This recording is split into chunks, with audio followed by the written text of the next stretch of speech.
Hello les amis, je vais maintenant vous présenter du coup le nouvel indicateur Day Trading qui s'appelle du coup ICT Momentum KZ. Alors attention, contrairement à l'indicateur le premier du nom, donc le Buy Sale A+, qui était un indicateur du coup de signal sur lequel vous n'avez très peu d'actions, ou autrement dit vous avez des signaux, vous prenez ou pas la position, vous avez un minimum d'analyse, peut-être sélectionner la paire, etc. Donc ça, c'est un indicateur qui demande très peu de compétences. Cet indicateur-là, le KZ, va vous demander beaucoup plus de compétences puisque au lieu d'un indicateur complètement assisté de signal, c'est un indicateur, on va dire, assistant qui nécessite quand même d'avoir un certain niveau en ICT SMC, notamment un niveau intermédiaire, et bien sûr connaître les outils de base, les outils qui sont l'utilisation des PDRA comme les fair value gap, les order blocks, les breaker blocks, comprendre un minima la liquidité, faire un minimum de formation que vous pouvez trouver soit sur ma formation, soit sur YouTube, et bien sûr de connaître à minima la stratégie du coup qu'on met en place sur les kill zones en intraday avec ICT SMC, qui est globalement une stratégie qu'on retrouve assez souvent sur les réseaux et assez facilement. Donc je vous rappelle simplement du coup la stratégie que moi j'utilise dans la formation, qui est la même stratégie que mon mentor Hugo FX.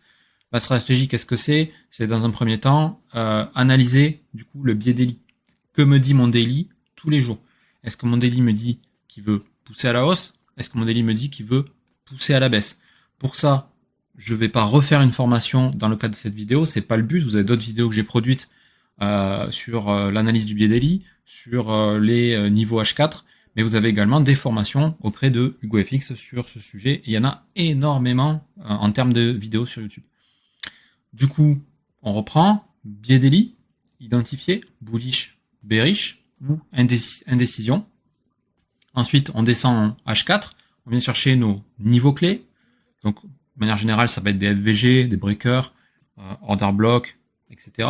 Donc, en H4, et nous, on va venir intervenir finalement en lower time frame dans ces niveaux H4. Donc, on va redescendre une fois dans ce niveau, on va redescendre en H1, M30, M15, M5, M1 pour ceux qui font du scalp. Et l'idée, c'est ça. Donc, je répète, biais déterminé, biais bullish, biais bearish ou indécision, niveau H4 trouvé dans ce biais, bien sûr. Donc, ça veut dire que si biais bullish, niveau H4 bullish, ok. Et ensuite, confirmation en lower time frame, et ça sera notre finalement notre time frame d'exécution, la lower time frame. Okay. Donc, une fois que vous connaissez cette stratégie, que vous la maîtrisez, à ce moment-là, cet indicateur que je vous fournis aujourd'hui, il va vous permettre de vous assister à appliquer la stratégie intraday sur les kill zones. Okay. Donc, en intraday, qu'est-ce qu'on vient chercher comme target? On vient chercher tout ce qui va être des previews en priorité. Previews day high, previews day low, donc le plus haut du jour précédent, le plus bas du jour précédent, le plus haut ou le plus bas de la semaine précédente, et enfin le plus haut ou le plus bas du mois précédent s'il est proche. Ok, ça c'est très important. On vient toujours chercher finalement des targets qui sont proches. Ok, c'est pas parce qu'un target vous avez on va dire le plus haut du mois précédent à aller chercher. S'il est très très loin, ça sera pas la target du jour, ça sera la target de la semaine par exemple. Ok. Donc vous avez du coup des targets à aller chercher. Il y a aussi une règle que j'applique en stratégie intraday qui est très importante, c'est que si j'ai un niveau H4 qui est inverse à mon biais, ok, je vous dis un exemple, je suis en biais bullish, j'ai mon niveau H4 bullish, mais au cours de la journée j'ai un niveau H4 bearish qui se crée contre moi, bah à ce moment-là, ma règle c'est de ne pas trader. Okay, il faut attendre que ce niveau bearish du coup soit invalidé. Donc l'indicateur finalement il est adapté à cette strat intraday. Pourquoi? Parce que dans un premier temps, il va analyser automatiquement tout ce qui va être biais daily. Okay, donc vous avez une option pour le faire en automatique, une option pour le faire en manuel, et je vais détailler ça dans les paramètres juste après. Il va analyser l'ensemble des PDRA en HTF, en niveau H4 exclusivement. Et une fois qu'il a analysé les niveaux H4 et les zones de retest, parce qu'en fait ce qu'il va aller chercher c'est voir si on est bien revenu dans un niveau H4, qu'on a bien retesté le H4, pour ensuite finalement vous donner l'information comme quoi le biais est OK, le niveau H4 est retesté, il n'y a pas d'invalidation, c'est-à-dire qu'il n'y a pas de contre-indication sur un niveau qui serait contraire au biais dans la journée, c'est OK. Mais à ce moment-là, vous avez vos PDRA lower time frame qui vont être exclusivement des order blocks et des breaker blocks qui vont s'afficher sur le graphique. Du coup, je rappelle, comme je vous l'ai dit, cet indicateur-là est focalisé sur les order blocks, breaker blocks en lower time frame, donc en phase d'exécution. Donc vous n'aurez pas de fair value gap. C'est volontaire, c'est parce que je crois beaucoup plus en ces PDRA qu'en fair value gap, qui sont beaucoup plus durs à filtrer. Un breaker, on peut le trouver facilement. Un order block, on peut le trouver facilement. Au vu de leur position sur les graphiques, ce sont des positions qui sont souvent en bien placées, j'ai envie de dire sous l'équilibrium, en discount quand on est acheteur, voire en deep discount quand c'est des OB. Donc c'est vraiment, on va dire, des PDRA structurels qui sont très très puissants. Donc finalement, je répète, l'indicateur il vous donne le biais automatiquement. Vous pouvez forcer le biais si vous avez votre propre analyse. Le retest dans un niveau clé H4. Okay, il vous dit si c'est OK ou si c'est pas OK. L'invalidation H4 du jour, donc s'il y a un PDRA qui est contre vous sur la journée. Alors bien sûr, il y a toujours un petit seuil d'erreur sur ces analyses automatiques, donc faut avoir aussi, c'est pour ça que je dis c'est important d'avoir un certain niveau, une certaine expérience, parce qu'en fait, si vous vous fiez qu'à l'indicateur, ben parfois l'indicateur peut vous donner aussi des choses qui sont pas tout à fait vraies, ou avec un petit seuil d'erreur, qui fait qu'il faut avoir quand même votre capacité d'interprétation, même si globalement il est très bon sur la partie H4 et invalidation. Sur la partie BDLI, il y a encore un petit peu de travail, je vous le cache pas, mais déjà il produit quelque chose, il produit un résultat, donc ça c'est plutôt intéressant. Ensuite, l'indicateur il vous donne les liquidités proches à aller targeter pour vos TP, donc ça c'est plutôt pas mal. Et il vous donne aussi des conseils sur le positionnement de votre SL, puisque vous avez plusieurs façons de positionner votre SL grâce à l'indicateur. Allez, et on attaque du coup avec la démonstration du coup de l'indicateur sur un trade. Donc là, quand je regarde, que me dit mon daily?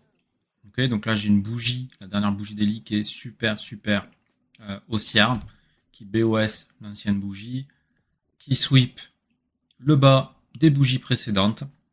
Okay, donc c'est une très forte confluence haussière. L'indicateur me dit du coup que je suis bullish, donc sur le mode automatique, il me dit bien que je suis bullish, donc je suis haussier. Si je descends en H4, qu'est-ce qu'on a? On a ici du coup un support H4 à ce niveau-là, donc super, ça va être notre niveau clé pour la journée ou les prochaines journées tant qu'il est valide. Donc ok, très bien, on va descendre du coup en M30. En M30, on n'a pas encore démarré la session Asia.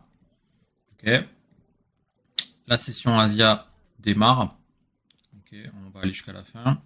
Donc là, on est sorti de la session Asia. Donc la session Asia, elle est à ce niveau-là. On a déjà créé des supports. On a du coup retest la zone. Même je suis allé peut-être un peu trop vite. Tac, non oui c'est ça, c'est exactement ça que je voulais vous montrer. On a créé ici un breaker block. J'attends moi un retour sur ce breaker block. On a un OB ici de continuation, mais les breaker blocks c'est vraiment des très bons supports.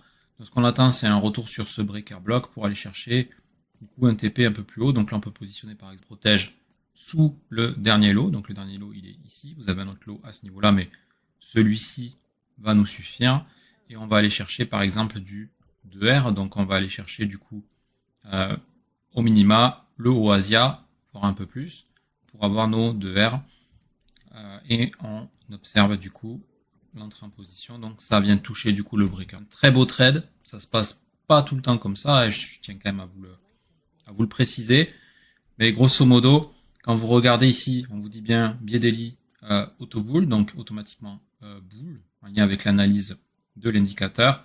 On a bien retest le niveau H4. Alors, je ne sais pas si vous aviez remarqué, mais il était bien retest avant même qu'on vienne toucher, hein, parce que si on se met ici, normalement, ouais, il est déjà retest. Si on descend en M30, il est toujours retest. Pourquoi? Parce qu'en fait, comme je vous l'ai dit, l'indicateur il vient capter l'ensemble des PDRA, et ici en fait vous avez un CB qui se transforme en IFVG H4 et qui est déjà retest en fait sur cette bougie là. Okay. Avant même de retest le BZ à ce niveau là, on a déjà le retest de l'IFVG, ce qui fait qu'on est OK, en tout cas sur le retest. On n'a pas d'invalidation. Ouais, l'indicateur nous dit bien, voilà. Et donc là, on a aussi un OB de continuation à ce niveau-là. Je sais pas s'il va être respecté au vu de la bougie qu'on a eue ici. On va quand même regarder, mais surtout que si on atteint la liquidité là-haut, la previous week high, il y a peu d'espoir. Hein. Ok, donc là, il a été touché. Alors, il est effacé parce qu'il a été mitigate. Et en fait, moi, j'ai le réglage comme quoi, quand c'est mitigate, il peut l'effacer, mais il est toujours là. Ah, voilà. Vous voyez, là, ça tient pas. Ça tient pas, mais bon, dans tous les cas, vous auriez fait, en reprenant sur l'OB à ce niveau-là, vous auriez fait BE, quoi. Okay, parce que là, vous avez une très forte expansion sur London. Du coup, sur New York, on a plus une consolidation. Et fin de journée, le marché perd en énergie. Et du coup, vous faites BE. Puisque bien évidemment, là, vous auriez fait BE. Vous êtes à, comme ça, derrière peut-être l'OB. On aurait chopé, voilà, 2,5 à ce niveau-là. Ici, vous rentrez en position. Vous atteignez même ce niveau-là de prix. Ok. Là, vous aurez, même si vous n'avez pas, okay, moi j'aurais peut-être BE à ce niveau-là. J'aurais pas BE à ce niveau-là, j'aurais BE ici. Pourquoi? Parce que là, on crée un nouveau support à ce niveau-là, qui vaut ce qui vaut. On repasse du coup au-delà de 1R, donc là j'aurais fait BE. Je me serais dit, bah, au pire, petit dessin, ici.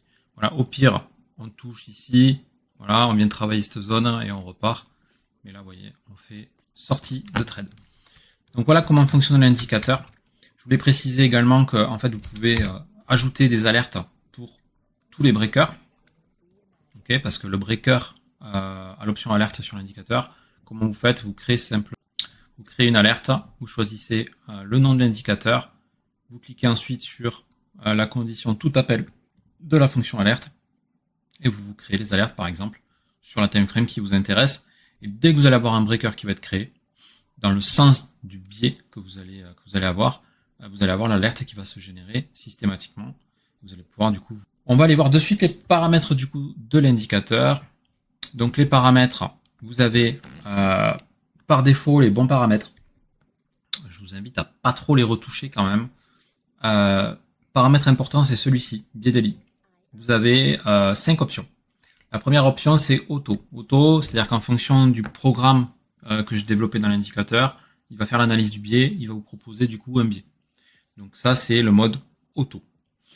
Auto que je vais améliorer au fur et à mesure en backtestant un petit peu l'indicateur au fur et à mesure du temps pour pouvoir l'améliorer. Vous avez l'option forcée, c'est-à-dire que vous avez votre propre analyse, votre propre biais, vous savez où est-ce que le marché veut aller. Vous mettez par exemple, je me mets en boule et du coup, ça va vous prendre en compte tous les PDRA bullish uniquement, que ce soit en HTF, que ce soit en low time frame. Okay. Si vous faites bear, c'est pareil, mais à l'inverse. Le bull inverse USD et bear inverse USD, c'est un paramètre que je vais d'ailleurs renommer très prochainement pour que ça soit un peu plus clair. En fait, si vous voulez, quand vous êtes sur un PC, vous avez des onglets, donc pas de souci, vous pouvez mettre un onglet où vous mettez en bull, un onglet où vous mettez en bear.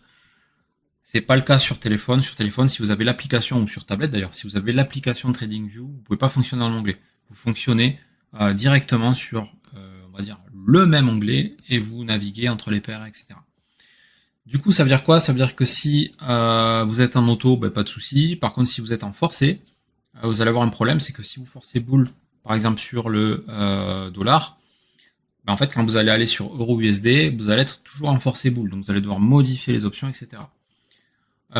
Et en fait, ces options, ces deux dernières options, elles servent justement à l'application TradingView sur téléphone ou sur tablette, puisqu'en fait, quand vous allez mettre bull inverse USD, quand vous allez mettre bull sur le dollar, ça va, quand vous allez switcher sur euro USD, inverser automatiquement le biais, ok, pour le mettre en forcé bear, ok. Donc ça, c'est vraiment des options qui sont propres à l'utilisation sur téléphone, et le reste, bull bear ici, sur PC par exemple, et auto, bien sûr, c'est le biais automatique. Okay. Toutes ces options en dessous, vous touchez pas. Vous pouvez changer la façon dont vous voulez gérer les breakers avec core plus mèche externe, la mèche complète, le core plus la mèche extrême, ou en mode automatique avec un petit algorithme qui calcule comment prendre l'OB de la bonne façon.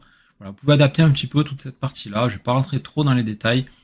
Vous pouvez colorer tous vos PDRA comme vous le souhaitez, les breakers, etc. Vous pouvez paramétrer aussi les TP, afficher des labels au niveau du graphique pour vos points d'entrée. C'est pas obligatoire. Okay, et du coup, ça vient rajouter une ligne également dans le tableau où vous allez avoir le dernier point d'entrée valide. Par exemple, bearish breaker block à tel niveau de prix. Je m'en sers pas pour l'instant, j'en ai pas besoin. Vous allez avoir tous les paramètres sur vos PDRA en H4. Okay, donc tout ce qui est FVG, IFVG, les gaps, à quel moment on prend en compte un gap pour éviter de prendre tous les trous qu'il y a sur le marché, les paramétrages sur les breakers. Vous allez pouvoir activer ou non le mode H4 retest, ce que je vous ai expliqué tout à l'heure. Activer ou non le mode invalidation du jour. Okay. Donc tout ce qui est couleur, vous allez pouvoir paramétrer en H4. Activer ou non le mode alerte sur les breakers. Choisir ou non d'afficher le SL. Okay, si vous faites par exemple ATR, ça va être en fonction de la volatilité. Vous allez avoir une ligne de plus dans le tableau avec une proposition de SL. Voilà, vous voyez, comme ça, automatique. En gros, il y a un breaker ici, vous mettez votre SL là et vous allez targeter les liquidités proches en dessous. Je m'en sers pas besoin d'un indicateur sur la partie SL pour moi, pour ma part. Toute la gestion des kill zones, avec les couleurs, avec les heures qui sont bien paramétrées, donc surtout ne touchez pas. Toute la gestion des previews, okay, avec les couleurs, avec les décalages des labels, etc. Voilà. Donc c'est un indicateur qui est quand même très complet, qui est aussi encore améliorable, mais qui aujourd'hui déjà produit un résultat qui est plutôt sympa. Moi, à l'état actuel, au jour d'aujourd'hui, au jour de la, on va dire, sortie, je suis encore en train de travailler à peaufiner la configuration du biais daily pour avoir le biais daily le plus efficace possible. Les zones H4 qui sont quand même très propres actuellement, mais je veux vraiment vous faire quelque chose de hyper clean. Les invalidations, je suis en train de les travailler. Les TP, je suis en train de les travailler. Je suis en train de travailler tout l'indicateur pour qu'on ait vraiment des points d'entrée hyper clean en intraday et que demain, en fait, vous allumiez l'indicateur en gros, il vous assiste tellement bien que vous n'ayez plus qu'à suivre ce qu'il vous dit à la lettre pour pouvoir rentrer en trade. Ça serait mon idéal et pourquoi pas demain faire un système de signal en lien avec cet indicateur intraday, mais ça demande un niveau de développement qui est très poussé puisqu'aujourd'hui, en termes de code, il y a plus de 2000 lignes déjà sur cet indicateur-là. Donc voilà, en tout cas, je suis très fier de vous le présenter, je suis très fier de vous le fournir. Et croyez-moi, je bosse tous les jours dessus pour vous donner la version la plus optimisée possible. Et bien sûr, je vous tiens au courant de toutes les nouvelles mises à jour. Et en parallèle, je continue bien sûr à développer l'indicateur Buy Sell A+, puisque je crois en lui aussi. Donc ce sont deux indicateurs ICTSMC très performants. Mais voilà, quand le premier est plus un indicateur de signal, le deuxième, lui, est plus un indicateur assistant day trading. Je vous remercie de m'avoir écouté et je vous tiens au courant pour la suite.